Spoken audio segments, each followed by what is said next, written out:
hello, my Web3 community, and I'm really happy that we are starting our interview series with female entrepreneurs. And our first guest is Lucy.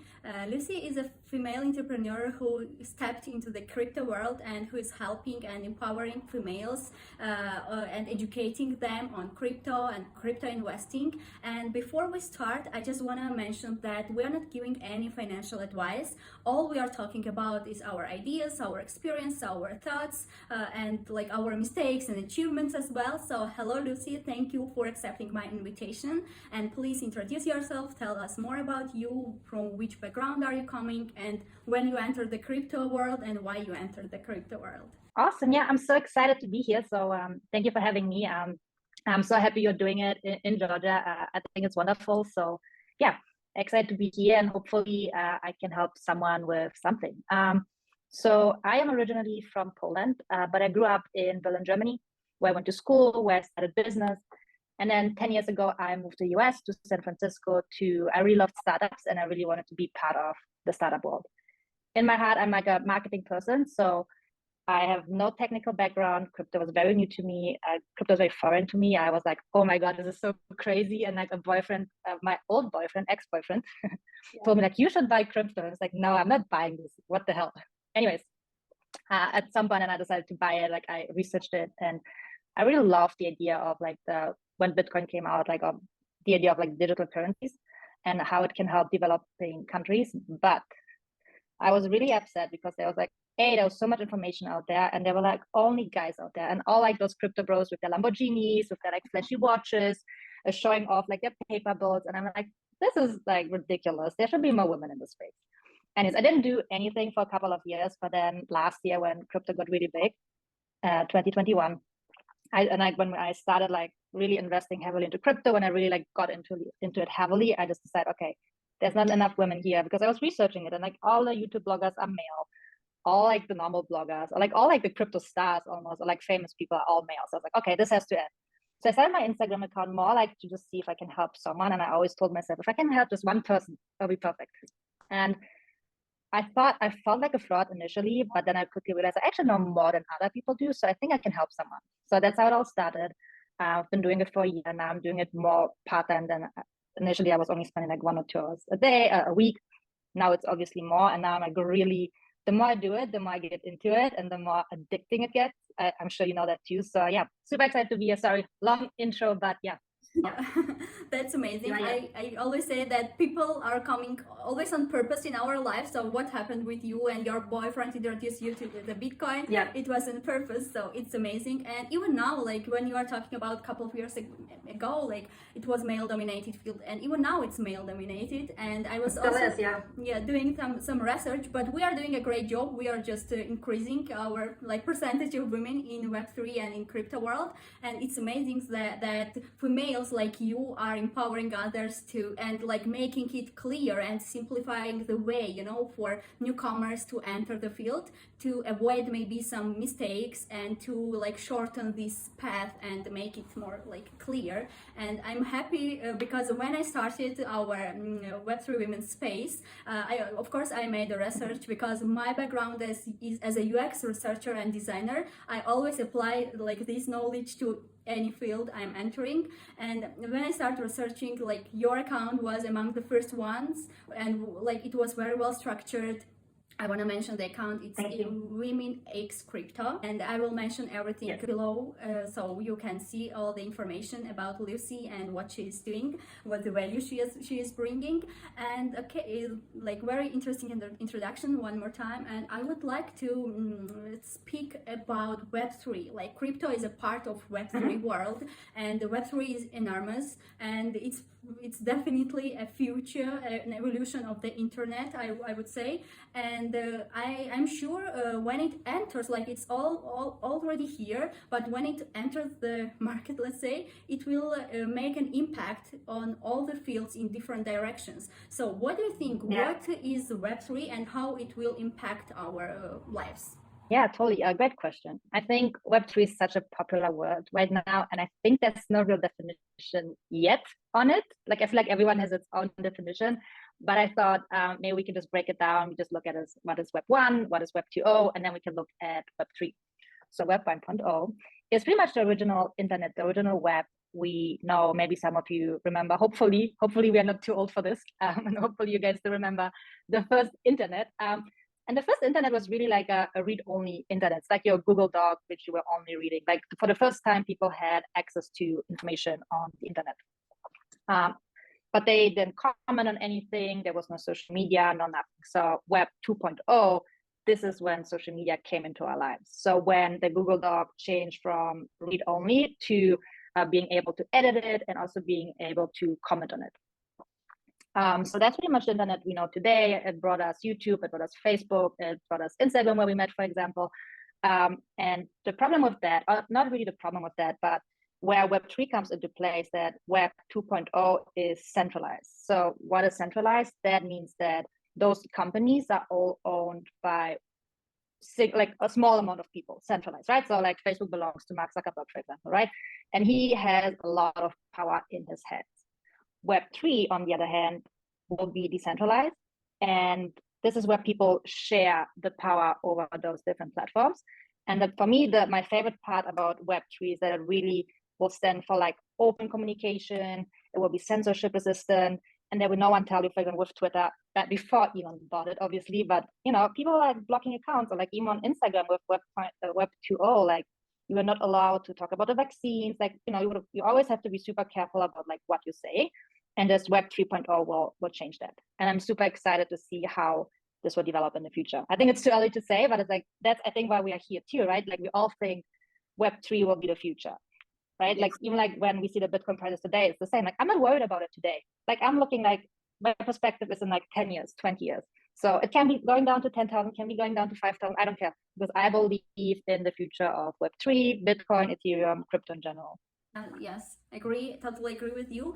And the more we are, the stronger, like, and the faster it will develop. And that's why, like, Web3 is giving like this power to people. And when your content, your data is owned by you, it's a big success, I think, and it's very important to achieve this, finally, because it's all about freedom, it's all about flexibility. And if people will get to know, like, from this perspective, when they will be informed from this perspective, it will be much easier for them to enter the field and to research about it. And I always say that do your own research all the time. Of course you should study, you should like from leaders in the industry, but still, like, this field is relatively new, so all of us are learning by making some mistakes, by doing some wrong stuff, probably. 100%. Yes. And it's like so really quick before you move to your next question, I think you just said it, and I think you said it so beautifully, so I just want to highlight it again. Like Web3 will bring power back to the people, and I think this is actually like the best description of what Web 3.0 will be. So this is very, very well said. Thank you. Yes, I agree with you, and I will put it into our highlights somewhere. Okay, moving to next question. Awesome. I would like to ask you, like, you are more or less experienced, like, in this field, and you are educating through your experience others. And what would you recommend to newcomers to the crypto field, how they should save their time, like, to avoid some mistakes maybe you made while you are walking through this path, let's say? Totally. I think I will go into my investing strategy and like tell you all about the mistakes. I think before I do that, I just want for when you invest into crypto, I have like 3 things that are like super important. So one is, and we learned that all the hard way, I learned it the hard way, and we saw it with what happened to FTX, I think last week or 2 weeks ago. Don't keep your crypto on your exchanges. Exactly. Put them on a hard wallet. It's like a small investment. Don't lose all your hard-earned money. I lost a lot of money on the Celsius app, which went down back in May this year. I had to learn the hard way, so hopefully you don't have to. I know it seems like a little overwhelming. Oh, now you have to spend $100 for like this hard wallet, but it's worth it. You will own your crypto, and no one can take it away from you. The other important thing, also something I learned: save all your passwords and seed phrases. Don't ever give them away to anyone. Because I bought crypto kittens. Maybe some of you remember back in 2017, actually. And I didn't save my seed phrase because I had no idea what I was doing. And I lost the access. I lost my crypto kittens. They might be worth a couple $100,000 today, but I just can't access them anymore, which is super, super shameful. And then last advice on crypto topic, if something seems too good to be true, stay away. There are always opportunities out there. If something seems fishy or like too good to be true, or someone messages you, you want something, you're the 1 out of 10,000 people who want this, just stay away, be super cautious, double check everything. Yeah, I think that is super, super important for investing in crypto. And I don't know if you want me to also talk a little bit about my investing strategy, or we can do it later. Sure, like you can talk briefly about your strategy. I'm sure it will be very useful and interesting for our awesome. Yeah, and it's also like no magic. Just like also like a few tips I learned along the way is when you invest in crypto, as long as you're not a trader or super experienced, there's no get rich quick strategy here. Like when you invest in crypto, just plan for the next at least 5 years. And when you plan for the next 5 years, it's also important that you don't invest more than you can afford to lose, because you plan to invest your money and do not take it out for the next 5 years or 4 years until it goes up. So don't invest money that you can't afford to lose, because if it goes down and you have to take it out, you'll take a loss. And then the other advice is don't put all your eggs into one basket. Invest into different coins, also invest into different assets. So with different coins, for example, also earlier that year when the Luna collapse happened, when also that eventually broke the Celsius app, a lot of people lost their life savings because they put all their money into one coin. So always try to diversify, obviously buy Bitcoin, buy Ethereum, but also buy some other coins. So my portfolio, for example, I own 50% Bitcoin and Ethereum. So that's half of my portfolio. And the other half, I just do some riskier investments. And also when I say diversify, also diversify into other assets, like invest in crypto, invest in stocks, invest in index funds, like buy real estate, like try to pretty much like diversify everything you do. So if something goes down, you still have something else. I think that's super important. And then 2 last things. My investing strategy, pretty simple. I invest a amount of money every week or every 2 weeks. So again, I don't care if the market goes up or down. Obviously, I keep some money on the side if the market goes down, so I can buy more. But yeah, just if you're new, just say I want to invest $25 every week. Just keep doing it for the next couple of years, and you will see the results in a couple of years. And lastly, take profits. So if you invest in like a coin and it goes up like crazy, just take some profits. At least take your initial investment out of it. Just take some money, because if you don't take any money out of it, then you don't make anything. So yeah. Yeah, I totally. A little long-winded again, but I think no, very strong, well-structured, very useful topics. Like, and I also wanted to mention that my strategy is pretty close to yours. I'm also trying to diversify, like, not to be a fan of just one like coin, you know, and to invest only into this. Like, try to be more. You never know which coin will like skyrocket, you know, and become second Bitcoin, let's say. And talking about hard wallets. People were just a bit skeptical about these hard wallets before, but after this all started, everything collapsed with the FTX story, and people started to pay more attention and started to transfer, like switch to hard wallets, and I'm really happy about that. Even our company in Georgia decided to cooperate with Linktree, if I'm not mistaken, and they are just bringing they have a license to bring this hard wallet to Georgia, and that's a great news. So more people will have access to it. And so it's very important to be consistent as well, because, you know, when I started to invest, it was very scary for me as well, like 1.5 years ago, and I was like, I invested and I forgot about it. But it's better to invest a small amount, but be consistent, you know, and think about it in like long perspective, what it will bring you in 10 years, in 5 years. Don't think that it's like a magic pillar and you will be a millionaire in just 1 week. 100%. Yeah, exactly. I wish. Yeah, sure. You never know what can happen. So Lucy, thank you for very well explained tips, and I'm sure people will benefit from this and will take it into consideration, or at least will have some information to follow or not to follow. And talking about crypto and different assets to invest, what do you think? Is it possible to invest in crypto without actually investing in coins and investing in crypto? What are the options? You can totally invest in crypto without investing in crypto. Okay, that sounds weird, but how is that possible? You can actually invest in stock companies that either hold crypto that enable crypto payments, or they support crypto infrastructure. And I can go into each of them. So there are some companies, for example, like MicroStrategy and Tesla in the US. Those companies hold huge amounts of Bitcoin. Mm-hmm. So when you invest in those companies, you kind of also invest into their balance sheets and into Bitcoin. When you invest in companies that enable crypto payment. So for example, in the US, Coinbase went public, so you can actually buy Coinbase stock, you can, which obviously is a crypto exchange. You can also invest in Robinhood, which is an app also in the US that it's a trading app that also lets you buy and sell crypto, or even PayPal, which I'm sure you guys know, is also involved into crypto payments. So when you invest in those companies that enable crypto payments, you kind of also invest into crypto. And then lastly, we also have companies that support crypto infrastructure. So for example, companies like NVIDIA or AMD, they develop solutions for crypto mining. So if you invest in those companies, again, you kind of also invest into crypto. So if you're too shy or like too afraid to invest into crypto directly, again, as Maria said, it starts super small, but you can also invest into stocks that kind of let you partake in the crypto world. Okay, yeah, that's a nice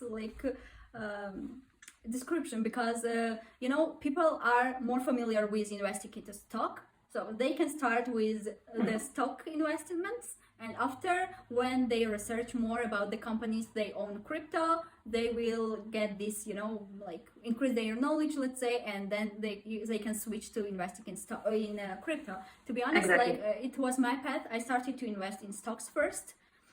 Because again, crypto was a bit scary for me, but now I'm like my stock investment is not that big as my crypto investment, so that's very nice to know. Yeah, and you mentioned NFTs. So NFTs are like, let's say, an essential part of Web3, of crypto world, and let's say of metaverse and all the technology behind Web3. So what do you think and what do you know about NFTs, and how people should invest in NFTs? Like, how profitable is it, or how fun is it to invest in NFTs? Yeah, totally. I'm a big believer in NFTs, and I love the question, by the way. So thank you for asking it. I feel like, and like a lot of people think NFTs are just JPEGs, but I can go a little bit more into NFTs in a second. Really wanted to answer the investment question because I feel like more people might be curious about that. And like by now, I feel like most people know what an NFT is, and there's so many great resources about that. So how can you get involved with NFTs or invest in NFTs? There are two different ways, similar to cryptocurrencies. You can either buy an actual NFT, or you can buy into companies that support NFT infrastructure. And that can look in like different ways. So for example, you can buy into Axie Infinity, which is a company that creates different games. So you can actually buy their token, or you can buy a token in one of their games. You can buy into companies that create NFT marketplaces like Komi and Rari, or you can buy into companies that create virtual worlds like Decentralized. They have their own coin called Mana, for example. And I think that right now there are over 20,000 different coins in general. So I think there is some research to be made, but I recommend going to CoinMarketCap or CoinGecko. You can sort cryptocurrencies by like by theme, and you can say sort by NFTs, and then you will see a lot of actually NFT tokens that you can invest into. And then, as Maria said before, do your own research. So do your research and decide what you want to buy. I think that's a great way to start buying in NFTs if you're like a little shy about like what NFT you should buy. And there are multiple NFTs you can buy. Obviously, you can buy, everyone knows you can buy digital art, you can buy PFPs, which stands for Profile Picture NFTs. These are like all the apes. Probably the most significant examples are apes and CryptoPunks. You've seen these are like those NFTs that were selling for millions of dollars a while back. I think now they're like worth like 70K. Obviously the market crashed. And then NFT can also be a music clip, a video clip. I mean, the resources are endless by now. And then when you think of an NFT, I always like to compare it, like it's kind of like a certificate of authenticity. Difficult word. So this certificate states that someone owns the one and only thing of something, which even NFTs might be in the future for companies like Gucci and Prada, right? They want to make sure there will be no fake. So they're already working on that, right? They're going to make sure they kind of going to incorporate that certificate to make sure there will be no fakes in the future. So I think, again, NFTs are way more than just a beautiful picture. And what was the last question of it? I think it's like, what is an NFT? We talked a little bit about it, how you can invest it into NFT. Like NFTs that I buy into, I always make sure, obviously you can buy into art. If you like something, you can buy it. There are like multiple ways you can display it. I like to buy NFTs with utility. So what does it mean? So it means you not only buy a pretty picture, the NFT gives you access, for example, to membership, to some information. And I love that because there's some value in it.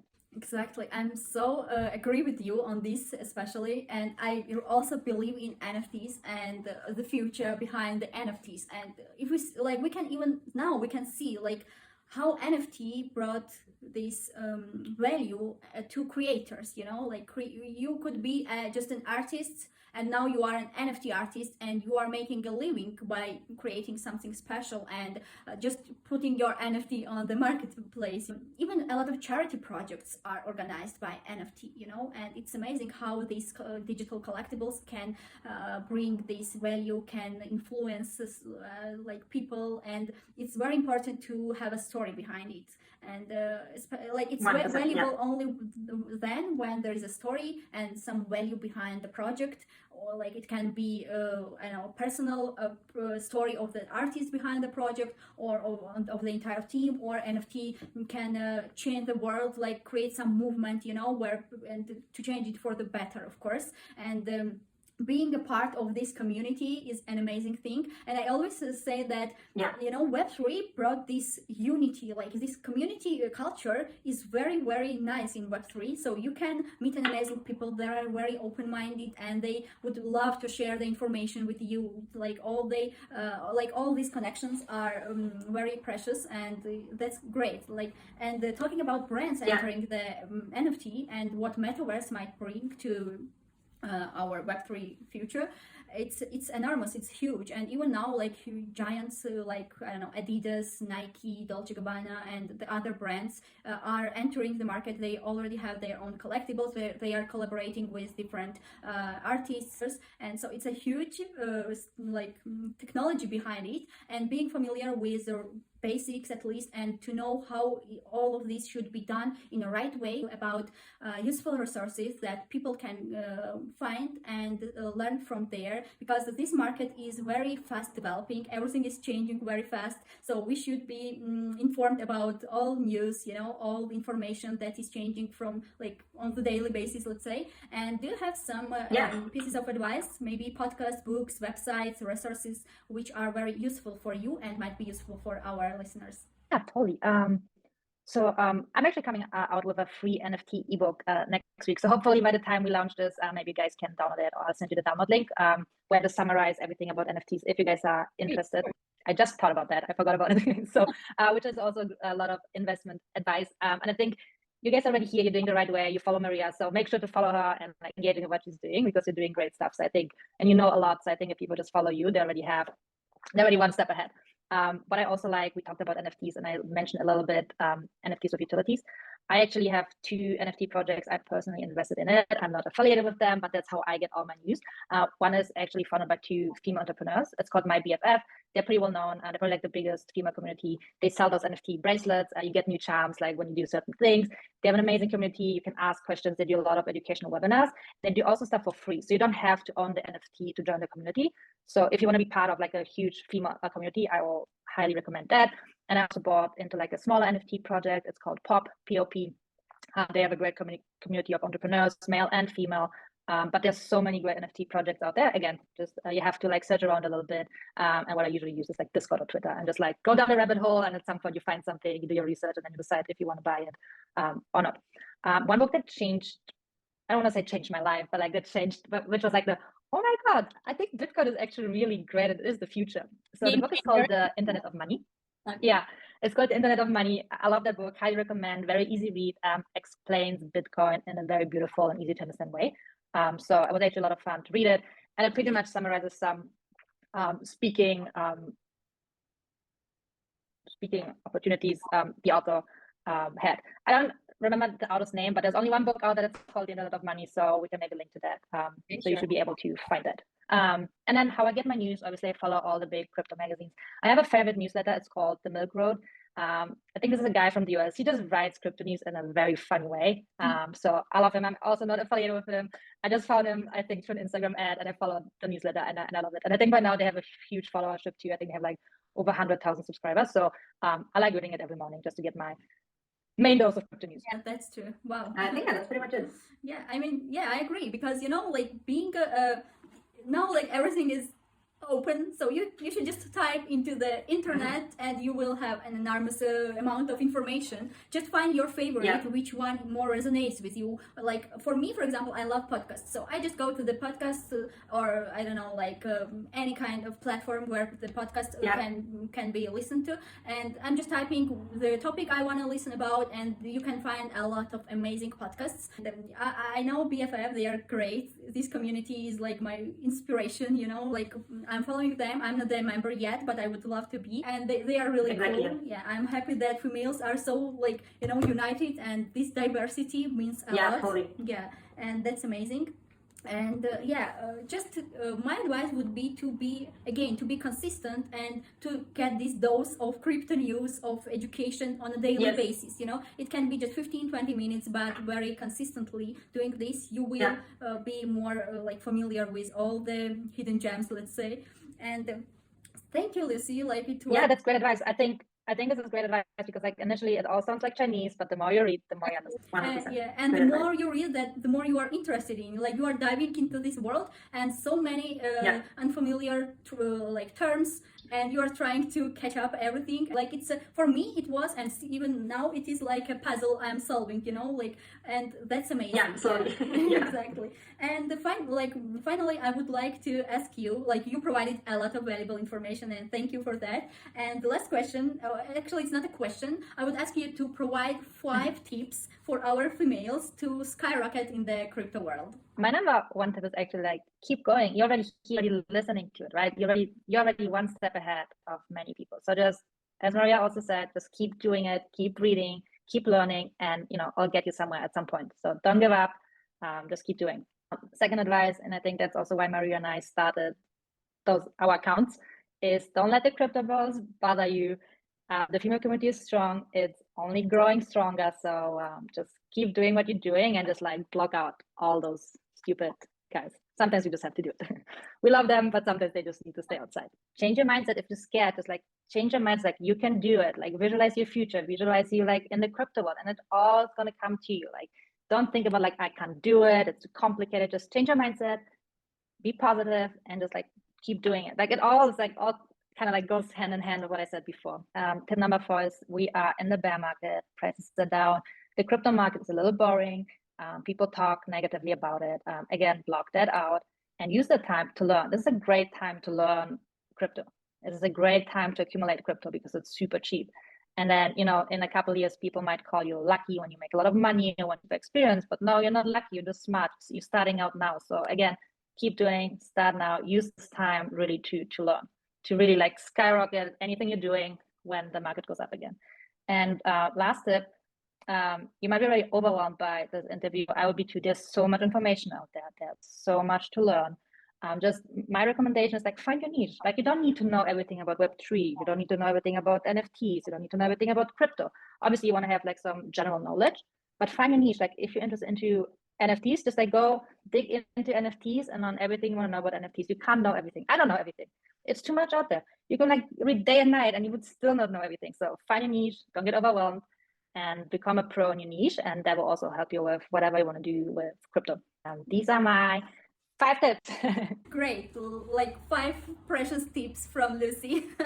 Yeah, and that's true. Like find like with niche, I totally agree, because there's so many niches, so many different directions you wanna follow probably, but you shouldn't know everything, like even some fields that people might think that I'm not related to Web3 because I am not in tech industry, like I'm not in IT or something, but if you take a look at it more like closely, you can see that all the niches, probably like all the niches that are more or less connected to internet, let's say, they will be in Web3 as well, like content creators, copywriters, I don't know, event managers, like all these niches will switch to Web3. And don't be scared to enter, just research, make your small research about your niche and how your niche is related to Web3, and just that's it, and start developing in this direction. That's why the early adapters will benefit when it will be a big game changer. That's why it's very important. This tip is like precious. And talking about the rest tips, I agree. Entering during the bear market is the best possible solution, I think, and idea. And you have time to learn, you have time to probably make some small mistakes, you know, and it's much easier. Yes. And just don't be scared. And from my side, I'm baby steps. Yeah, baby steps. All start somewhere. Exactly. And think in a perspective, like long perspective. I think it's the most important thing. Yes, and thank you, Lucy. I hope we helped at least one person. If we did, at least one person. Exactly. That means that it is worth it. And I'm really inspired by your stories, but by your pieces of advice and all the stuff you are doing. Keep going and empower more females in this niche. And we are waiting for your guidebooks. Just please share all the links with me, and I will provide you throughout the community, and I'm sure people will be very interested. And thank you very much for your time. I appreciate that, and I'm sure in the future we will have some more interesting interviews together, and we'll be happy to see you in person someday. Yes, that'd be awesome. And thank you so much too. It was super exciting to talk to you again. Thank you. I think you're doing great things as well. And we need more women, so everyone who's listening to it, get started. And hopefully we can chat soon in the future again. So thank you all who were just listening to us. And remember, we need more women into Web3, and let's keep going and let's rock into this industry.